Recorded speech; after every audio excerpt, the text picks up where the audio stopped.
লাউ গাছের যত্ন কিভাবে নিতে হয়? প্রথমে লাউ গাছের আগাছা পরিষ্কার করে নেবেন।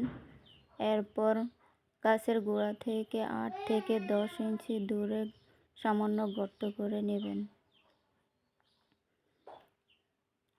গর্ত করা শেষ হলে গর্তের মাঝে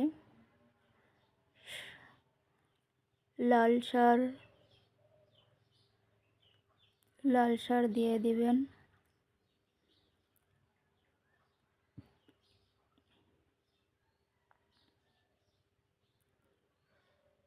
এরপর কালা সার দিয়ে দিবেন।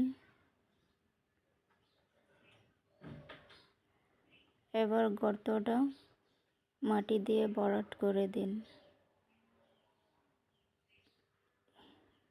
এভাবে গাছের পরিচর্যা নিলে গাছে অনেক ফলন হবে। দেখেন আমার গাছগুলো কত সুন্দর। গাছ রোয়ার সময় আমি গোবরের মাটি দিয়ে গাছগুলো রুয়েছিলাম, তাই এত সুন্দর হয়েছে।